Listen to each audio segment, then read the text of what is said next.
Allô, soyez les bienvenus aujourd'hui à notre sondée des Écritures. Un moment où le Seigneur nous rencontre pour nous bénir et pour nous donner la parole selon ses Écritures. Nous avons commencé depuis l'étude dans le Nouveau Testament et aujourd'hui nous allons entamer l'Ancien Testament dans le livre de Lévitique, chapitre 1 jusqu'au chapitre 7. Et je crois bien que le Seigneur va vous bénir abondamment. Alors, sans plus tarder, prions. Père, nous te remercions, te glorifions aujourd'hui pour cette opportunité que tu nous as donnée. Nous te glorifions, nous t'exaltons parce que tu es un Dieu grand, un Dieu puissant, un Dieu amoureux. Tu nous amènes encore aujourd'hui pour pouvoir nous enseigner et nous montrer les voies que nous devons suivre pour être Seigneur des personnes Seigneur, que tu désires d'amener dans ta maison. Nous prions qu'à travers les lois, les préceptes de sacrifice, que ce que tu veux que nous fassions, que nous puissions le faire avec de tout notre cœur, de toute notre volonté, de toute notre force, pour que nous puissions être admirables à toi au nom de Jésus. Merci Seigneur car tu nous as exaucés. Au nom précieux de Jésus, nous avons prié. Amen. Donc aujourd'hui, nous considérons, comme je viens de le dire, l'Ancien Testament et on verra une étude tellement importante. Alors sans plus tarder, nous allons aller dans l'étude qui est les lois régissant les divers sacrifices. Les lois régissant les divers sacrifices. Alors, qu'est-ce que le Seigneur nous dit selon ces divers sacrifices? Qu'est-ce que le Seigneur veut que nous puissions savoir? Et sans plus tarder, nous allons voir notre verset à mémoriser, qui sera pris dans le livre de Lévitique chapitre 6, le verset 7, qui dit « Et le sacrificateur fera pour lui l'expiation devant l'Éternel, et il lui sera pardonné, quelle que soit la faute dont il se sera rendu coupable. Et le sacrificateur fera pour lui l'expiation devant l'Éternel, et il lui sera pardonné, quelle que soit la faute dont il se sera rendu coupable. » Alors, nous allons lire notre texte, c'est-à-dire notre texte de lecture. Je veux que nous lisons Lévitique chapitre 1. Lévitique chapitre 1, à partir du verset 1 jusqu'au verset 7. Lisons cela. L'Éternel parla à Moïse de la tente d'assignation et lui parla et dit: Parle aux enfants d'Israël et dis-leur, lorsque quelqu'un d'entre vous fera une offrande à l'Éternel, il offrira du bétail, du gros et du menu bétail. Si son offrande est un holocauste de gros bétail, il offrira un mâle sans défaut. Il l'offrira à l'entrée de la tente d'assignation devant l'Éternel pour obtenir sa faveur. Il posera sa main sur la tête de l'holocauste qui sera agréé à de l'Éternel pour lui servir d'expiation. Il égorgera le veau devant l'Éternel et lui, les sacrificateurs fils d'Aaron, offrira le sang et le répandront tout autour sur l'autel qui est à l'entrée de la tente d'assignation. Il reprendra l'holocauste et le coupera par morceaux. Les fils du sacrificateur Aaron mettront du feu sur l'autel et arrangeront du bois sur le feu. Les sacrificateurs fils d'Aaron poseront les morceaux, la tête et la graisse sur le bois mis au feu sur l'autel. Il lavera avec de l'eau les entrailles et les jambes. Et le sacrificateur brûlera le tout sur l'autel. C'est un holocauste, un sacrifice consumé par le feu, d'une agréable odeur à l'Éternel. Si son offrande est un holocauste de menu bétail, d'agneau ou de chèvre, il offrira un mâle sans défaut. Il égorgera au côté septentrionnel de l'autel devant l'Éternel, et les sacrificateurs, fils d'Aaron, en répandront le sang sur l'autel tout autour. Et il le coupera par morceaux, et le sacrificateur les posera avec la tête et la graisse sur le bois mis au feu sur l'autel. Il lavera avec de l'eau les entrailles et les jambes, et le sacrificateur sacrifiera le tout et le brûlera sur l'autel. C'est un holocauste, un sacrifice consumé par le feu, d'une agréable odeur à l'Éternel. Si son offrande à l'Éternel est un holocauste d'oiseaux, il offrira des tourterelles ou des jeunes pigeons. Le sacrificateur sacrifiera l'oiseau sur l'autel et lui offrira la tête avec l'ongle et la brûlera sur l'autel, et il exprimera le sang contre un côté de l'autel. Il ôtera le jabot avec ses plumes et le jetera près de l'autel vers l'Orient, dans le lieu où l'on met les cendres. Il déchirera les ailes sans les détacher, et le sacrificateur brûlera l'oiseau sur l'autel sur le bois mis au feu. C'est un holocauste, un sacrifice consumé par le feu, d'une agréable odeur à l'Éternel. Gloire à Dieu.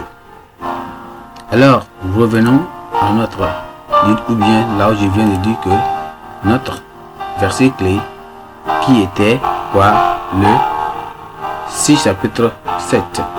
Et le sacrificateur fera pour lui l'expiation devant l'Éternel, et il lui sera pardonné, quelle que soit sa faute, dont il se sera rendu coupable. Donc, en voyant tout ce que nous venons de lire aujourd'hui ici, nous voyons, on va voir pourquoi. Lévitique est le troisième livre de la Bible. Ça veut dire que le nom Lévitique signifie relatif au Lévitique, au Lévite. C'est un nom relatif au Lévite. Il est appelé aussi, ou bien il est appelé aussi ainsi parce qu'il rend coupable du sacerdoce lévitique, des sacrifices sous la dispensation lévitique et de nombreux autres rites et des cérémonies de l'Ancien Testament.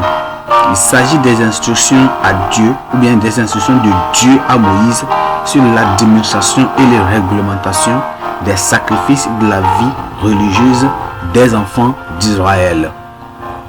C'est ça. Alors, il était aussi également à noter que l'idée clé du Lévitique est incarnée dans le commandement. C'est pourquoi la Bible a dit dans Lévitique chapitre 11, le verset 14, que vous vous sanctifierez et vous serez saints, car je suis l'Éternel. Le sujet de la sainteté occupe plus de 10 chapitres dans ce livre de Lévitique. C'est un érudit chrétien intitule le livre Code de la sainteté. C'est-à-dire que le livre de Lévitique, c'est un livre qui peut être intitulé, qui peut être noté, qui peut être nommé comme Code de la sainteté. Tandis qu'un dictionnaire public le décrit comme un livre de sanctification. Il peut aussi le décrire comme un livre de consécration de la vie, et même quoi, de vêtement du péché, de lutte et d'élimination du péché au sein du peuple de Dieu. Donc, dans les textes, 5 types d'offrandes. Quand nous lisons dans nos textes, chapitre 1 jusqu'au chapitre 7, on voit qu'il y a 5 types d'offrandes ou de sacrifices qui étaient prescrits pour la nation d'Israël, à savoir premièrement l'holocauste, deuxièmement l'offrande de farine, et troisièmement l'offrande de paix, quatrièmement l'offrande pour le péché, et cinquièmement l'offrande pour l'offense. Donc Dieu a institué quoi? Le régime des sacrifices, parce que l'homme a péché contre lui, et ces péchés doivent être expiés, bien doivent être expiés avant de pouvoir être pardonné. Vous voyez cela? Parce que Dieu même nous a dit cela en Hébreux chapitre 9, le verset 22. Il nous a dit que, et parce que tout, d'après la loi, est purifié avec du sang, et sans effusion le sang qu'il n'y a pas de pardon. C'est ça que nous devons savoir. Alors aujourd'hui, cette étude établit des exigences ou procédures cérémonielles aux sacrificeurs pour expier ou bien expier les péchés du peuple jusqu'à la révélation de l'expiation complète et parfaite par Jésus-Christ pour les péchés du monde entier. Alors, les sacrifices de l'Ancien Testament indiquent le sacrifice suprême et le final qui a été consumé, consomme en Christ. Notre bonne compréhension des principes d'expiation et de sainteté, ce qui enseigne dans ce livre, l'approfondira notre compréhension des révélations du Nouveau Testament. Je prie que le Seigneur nous donne une grâce pour pouvoir l'entendre et le comprendre au nom de Jésus. Dans cette étude d'aujourd'hui, comme nous considérons quoi, les lois régissant les divers sacrifices, alors nous allons voir 3 points. On va voir 3 points ici. Premier point, les particularités et spécifications des sacrifices et offrandes. Les particularités et spécifications des sacrifices et offrandes. Et deuxièmement, on verra quoi? Deuxièmement, on verra l'objectif et l'importance des sacrifices et des offrandes. L'objectif et l'importance des sacrifices et des offrandes. Et troisièmement, on verra les sanctions pour les sacrilèges, contre les sacrifices et les offrandes. Les sanctions pour sacrilège contre les sacrifices et les offrandes. Voyons le point numéro 1. On voit les particularités et spécifications des sacrifices et offrandes. Voyons Lévitique chapitre 1, le verset 1, qui dit quoi? L'Éternel appela Moïs de la tente d'assignation et lui parlait ainsi. Il parlait ainsi: parle aux enfants d'Israël et dis-leur, lorsque quelqu'un d'entre vous fera une offrande à l'Éternel, il fera du bétail, du gros bétail, du menu du bétail. Si une offrande est un holocauste, du gros bétail, et offrira un mâle sans défaut, et il le fera à l'entrée de la tente d'assignation devant l'Éternel pour obtenir sa faveur. Voyez ceci. Il posera sa main sur la tente de l'holocauste et il sera agréé de l'Éternel pour lui servir d'expiation. Pour lui servir d'expiation. Pour lui servir comment? De quoi? D'expiation. Alors, qu'est-ce que nous voyons ici? Que on voit que l'Éternel n'a pas laissé, comme on parle de la particularité des sacrifications, bien des spécifications des sacerdoces et des sacrifices et offrandes. Dieu avait donné certaines spécifications, certaines particularités des différents types de sacrifices. Alors, il avait donné tout cela selon comment était recommandé. Il a donné tout, il était dans les recommandations. Parce qu'il a dit que parmi les 5 types d'offrandes que je viens de le citer dans mon introduction, et on avait vu tant de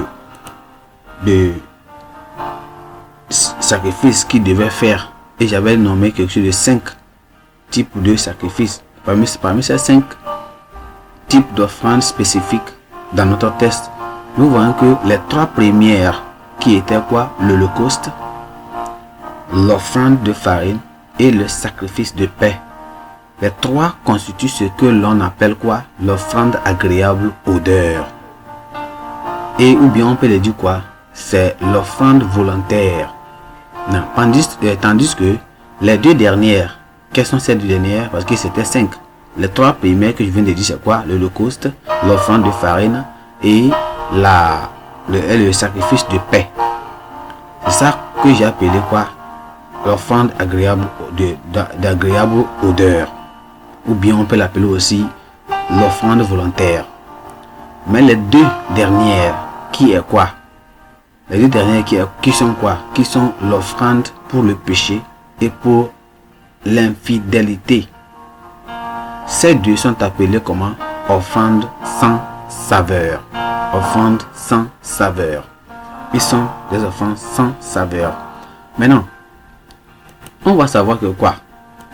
Selon, pour l'offense de l'Holocauste, 4 parties peuvent être identifiées. Premièrement, il y a la description de l'animal à utiliser. Deuxièmement, on voit quoi? La responsabilité de l'offrande, de celui qui l'offre, est d'amener l'animal dans la cour du tabernacle, d'y poser sa main d'après qu'il a été attaché au corne de l'autel afin de s'identifier à l'animal comme son substitut. Il devait mettre sa main sur l'animal et lui poser sa main sur l'animal après avoir été attaché au corps pour s'identifier comme c'est lui qui est l'animal. Troisièmement, la responsabilité du sacrificateur, c'est-à-dire le prêtre, est de recevoir l'offrande et l'offrande, c'est-à-dire celui qui offre l'offrande et l'animal qu'il offre. C'est la responsabilité de recevoir les deux personnes, les deux choses, l'offrande lui-même et l'offrande, et de les conduire à l'autel dans les holocaustes, ou bien dans des holocaustes. Et aussi, quatrièmement, puis il y a le partage des autres parties qui ne sont pas réduites en cendres. La part de Dieu était l'offrande entière. Alors, il ouvre l'oiseau par le milieu sans le séparer en deux moitiés. Ce qu'il devait faire. Et ensuite, il va faire quoi? Enlever les plumes, le chabot et les intestins. Il les jette sur le tas de cendres près de l'autel. C'est ce qui était réservé de faire. Ce qu'il devait faire. Alors, dans nos détails, nous apprenons quoi? Ce que je viens de dire, qu'est-ce qu'on apprend comme leçon? On apprend premièrement que Dieu ne laisse rien au hasard, mais qu'il s'intéresse aux détails. Dieu ne fait rien aux détails. Il aime les détails. Deuxièmement, Dieu est un Dieu d'ordre et s'attend à ce que nous suivons une procédure régulière dans le service de Dieu, comme à l'église n'importe quel jour de réunion. Troisièmement, il attend de son peuple qu'il obéisse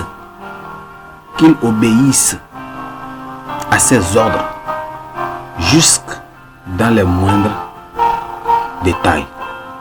Quatrièmement, il y a des conséquences pour les péchés d'omission et de commission. Il y a des conséquences à ce sujet-là.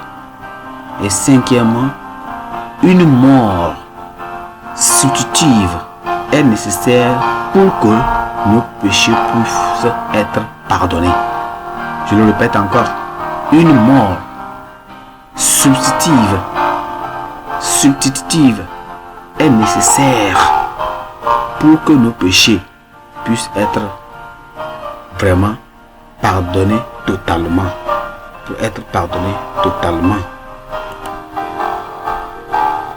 Donc, c'est ce que le Seigneur vraiment voulait que nous fassions. Que le Seigneur, c'est tout ce que nous apprenons aussi, que Dieu est un Dieu d'ordre. Il fait toutes choses selon des ordres. Et il y a tant de conséquences si nous ne le faisons pas. Et c'était tellement nécessaire pour que quelqu'un meure, pour que l'autre vive. Une substitution pure. Alors, sans plus tarder, allons dans notre point numéro 2. Le point numéro 2. Nous allons considérer le point numéro 2 qui est l'objectif et l'importance des sacrifices et des offrandes. L'objectif et l'importance des sacrifices et des offrandes. Sans plus tarder, lisons dans Romains chapitre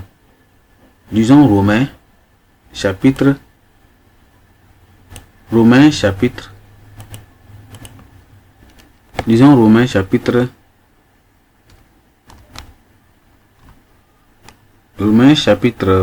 12, disons le verset 1. Chapitre le verset 1, il dit: je vous exhorte donc, frères, par la compassion de Dieu, à offrir vos corps comme un sacrifice vivant, saint, agréable à Dieu, ce qui sera de votre part un culte raisonnable. Un culte raisonnable. Un culte raisonnable. Lisons le verset 2. Verset 2 dit quoi? Il dit que le verset 2 nous dit quoi? Qu'est-ce que le verset 2 nous dit?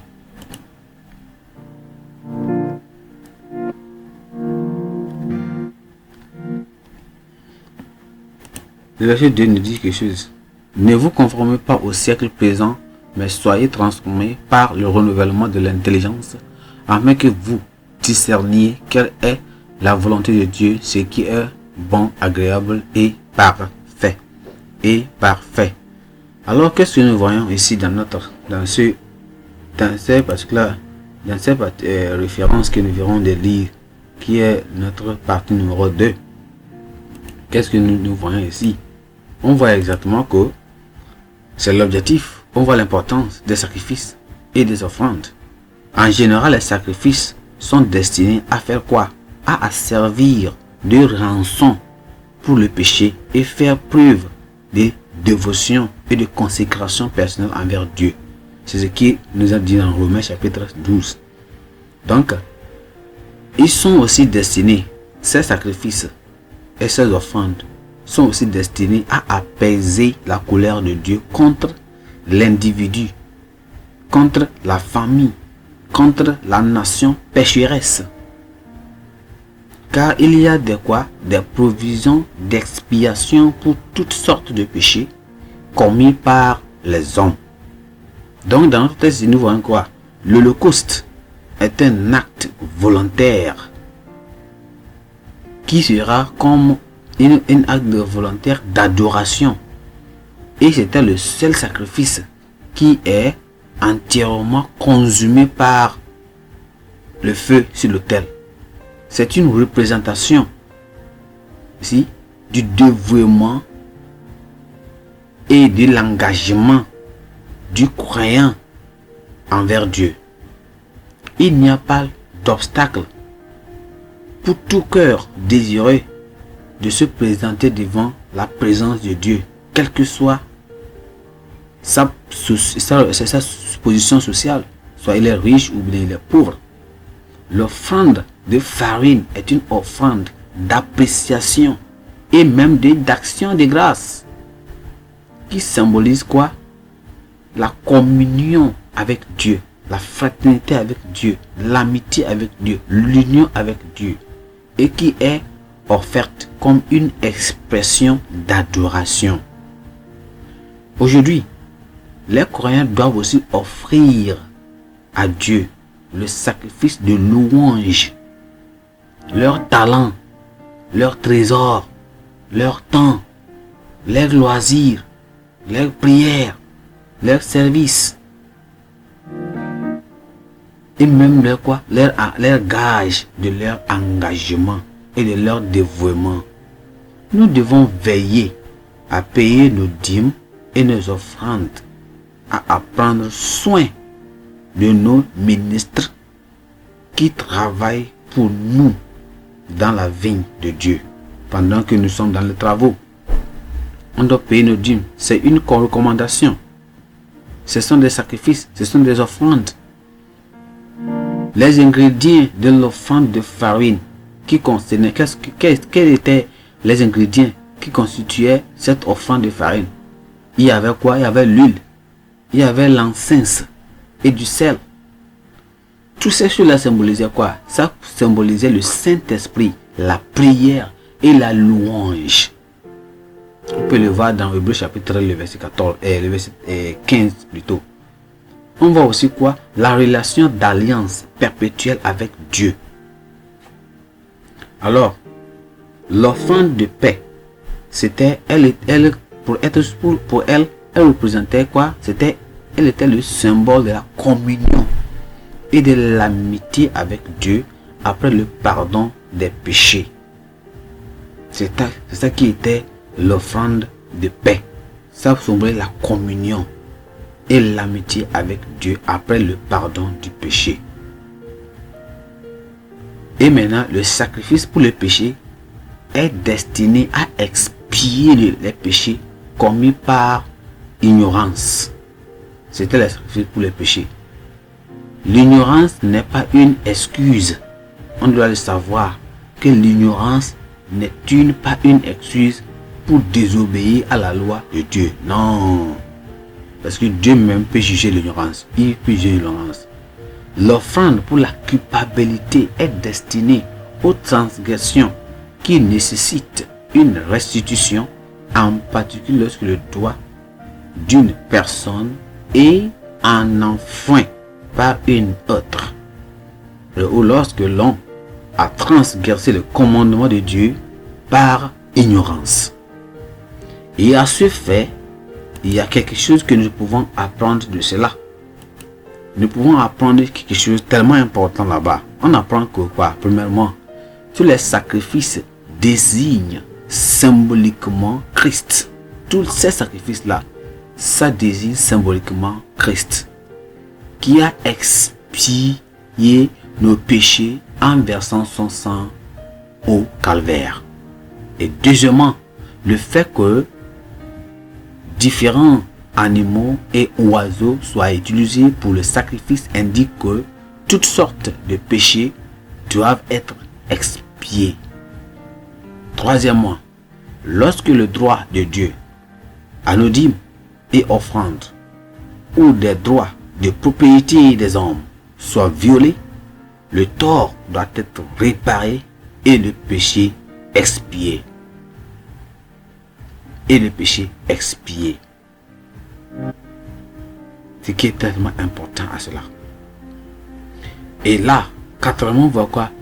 Les gens doivent reconnaître la gravité du péché et ne pas l'excuser sous prétexte d'ignorance. Il ne faut pas que les gens fassent des choses et disent oh, ça c'est l'ignorance, ça. Ils ne savent pas ça. Non, ils ne sont pas une excuse de faire des choses et de dire que c'est l'ignorance. Dieu le voit. Dieu connaît les secrets. Cinquièmement, les saints du Nouveau Testament n'ont plus besoin d'aucune de ces cérémonies ou sacrifices encore. Pourquoi cela? Christ a fait le sacrifice pour une fois pour toutes. Sixièmement, il est important de noter que les sacrifices de l'Ancien Testament n'enlevaient pas réellement les péchés. C'est la raison pour laquelle la Bible nous a dit quelque chose que ça n'enlevait pas, ça n'ôtait pas tous les péchés. Ça n'était pas tous les péchés.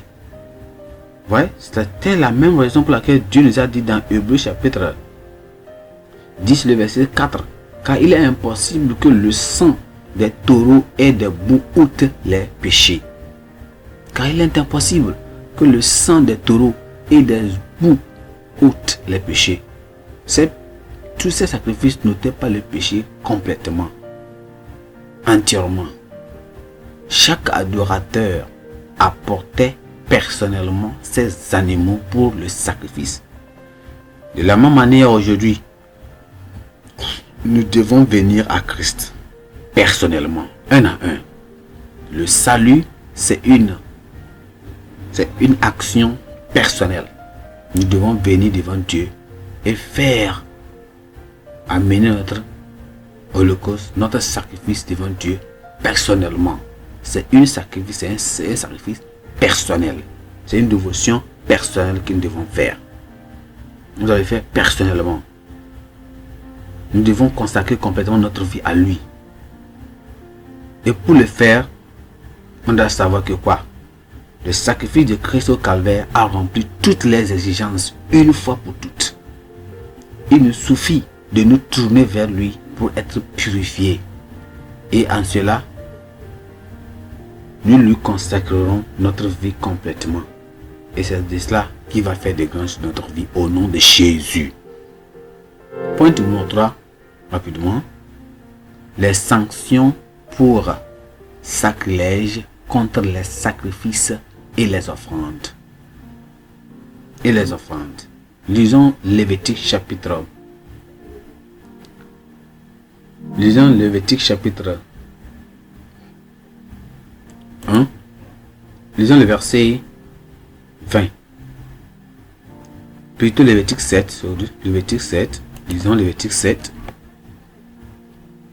Lévitique 7. Lévitique 7. Lisons le verset 20. Le verset 20. Qu'est-ce que la Bible nous dit là-bas? Verset 20 dit: tout homme pur peut manger de la chair, mais celui qui se trouvant en état d'impureté mangera de la chair du sacrifice d'action de grâce qui appartient à l'Éternel. Celui-là sera retranché de son peuple. Revenons dans Ésaïe chapitre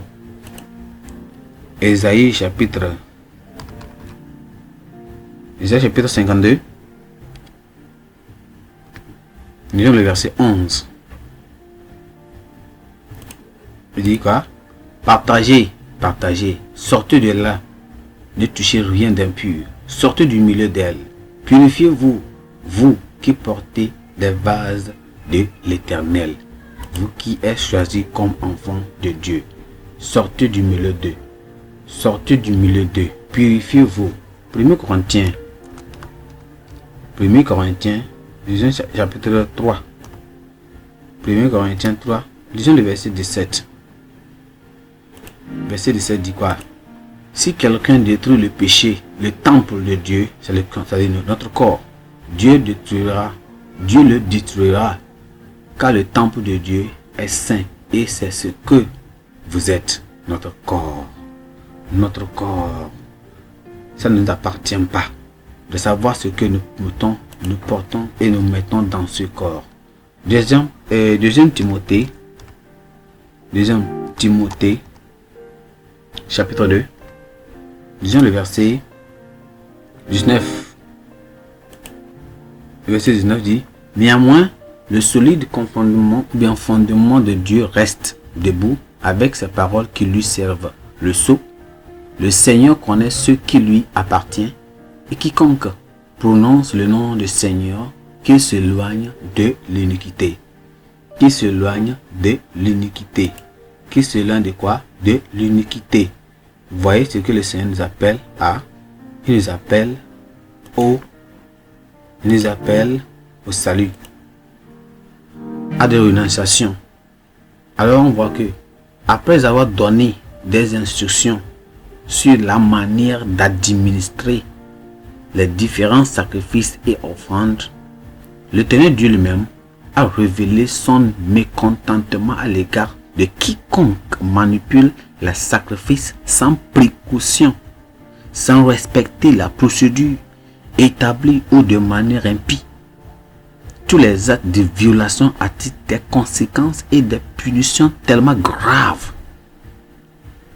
Ce que les enfants devaient savoir, et nous devons aussi savoir de nos jours, un Israélite qui viole la procédure relative à un sacrifice acceptable risque d'être privé de ses droits, exclu des privilèges du sanctuaire et d'être retranché par la mort. C'est de la même manière, nous aujourd'hui qui sommes dans le Nouveau Testament, qui participent indignement au corps et au sang de Christ, risquent la maladie ou la mort. Vous voyez, c'est-à-dire on mange, on prend la communion. Vous prenez la communion dans le péché. C'est la raison pour laquelle la Bible nous a dit dans 1 Corinthiens chapitre 11, le verset 29. Je veux que nous le lisons pour que nous puissions savoir quel qu'est aisément 1 Corinthiens. Lisons-le, on va savoir, tellement important. Si, est-ce que 1 Corinthiens chapitre 11, lisons le verset 29. Verset 29, il dit quoi?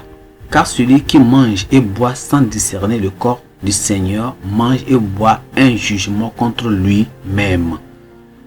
il mange et boit un jugement contre lui-même. Contre lui-même. Contre lui-même. Je prie que le Seigneur nous aide à nous sonder nous-mêmes afin que nous puissions manger le corps et le sang et boire le sang de Jésus en communion.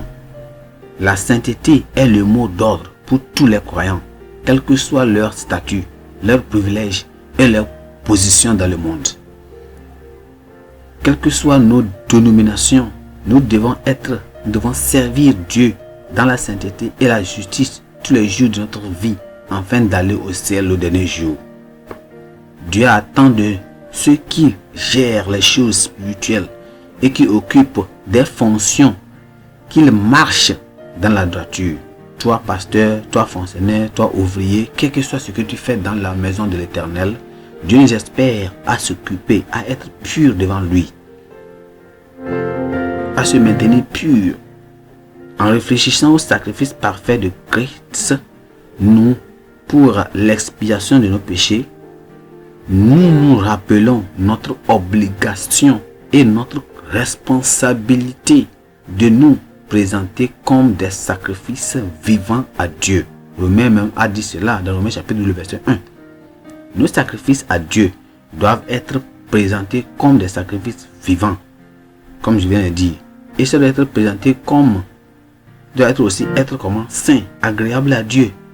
Ce qui sera comme quoi considérer un service comment raisonnable. Nous devons également offrir les sacrifices de justice. La Bible nous a dit cela dans dans Psaume chapitre 4, le verset 5. Et on doit aussi avoir ça. Notre service doit aussi raisonnable. Ça veut dire quoi? Ça doit donner de louanges, de prières dans nos talents. Nos talents, nous devons prier, rendre témoignage à Dieu, de louer le Seigneur pour ces bonnes choses, de prier à Dieu et dans nos talents, nos temps, servir tout ce qui symbolise notre dévouement à Dieu. C'est ce qui tellement sera agréable et acceptable à ses yeux. Que le Seigneur nous aide à être des offrandes précieuses pour l'Éternel. Que dans tout ce que nous ferons, dans tout ce que nous allons faire, que le Seigneur sera tellement si content de nous, de tout ce que nous faisons, afin qu'il soit rempli de joie et de rempli de joie de tout ce que nous faisons. Et là, c'est ce qui va mener la joie à l'Éternel. Nous prions que le Seigneur nous aide et nous donne la grâce de faire tout ce qu'il veut que nous fassions. Qu'à la fin, nous n'allons pas mener une vie qui va nous amener de loin, mais plutôt on sera des enfants qui sera tellement remplis de joie et Dieu même sera content parce que notre vie est juste devant lui. Tellement juste devant lui. Que notre service, que Dieu accepte notre service. Je veux que tu vas devant le Seigneur et prier. Regarde ta vie. Comment est ta vie? Le Seigneur Christ, Jésus-Christ a fait tout. Il est mort déjà pour toi. Il a fait le sacrifice déjà pour toi. Il a fait tout. Reste seulement consacre-toi à lui et donne de ton mieux à lui. Ton talent. Tu n'as pas besoin d'aller chercher les chèvres, les moutons, les boucs, les taureaux pour faire le sacrifice. Il n'y a plus encore ça. Christ a fait ça pour toi et pour toutes. Maintenant, c'est ton talent, ton service, ta prière, ta louange, ton service, tout ce que tu en as, ton argent, tes dîmes, tes offrandes. Offre-le à le Seigneur. Ton temps, donne-le au Seigneur. Serve-le pour. Nous sommes en train de faire des croisades. Donne, contribue pour. Nous allons construire une maison pour l'Éternel, une église pour une maison, les projets de l'église, tout ça là, donne et aide pour l'avancement de l'œuvre de Dieu. C'est ce que tu peux faire comme offrande, comme sacrifice. Que le Seigneur nous aide en le faisant au nom de Jésus. Prions. Père, nous te remercions, nous te glorifions parce que tu es un Dieu grand. Nous te louons, t'exaltons Seigneur pour tout ce que tu as fait dans notre vie. Nous prions Seigneur que tout ce que tu en as pour nous, tout ce que tu veux que nous fassions Seigneur Dieu, aide-nous à le faire au nom de Jésus. Aide-nous à donner de tout notre mieux, de tout notre sacrifice, de tout ce que nous allons, que Seigneur nous puissions faire et de tout notre mieux, donner de tout notre best, de tout notre mieux. On va le faire comme Abel avait fait et finalement tu as accepté ça, son sacrifice. Seigneur, aide-nous à le faire et cela sera béni à la fin. Seigneur, merci parce que tu nous as exaucés. Au nom précieux de Jésus, nous avons prié. Amen.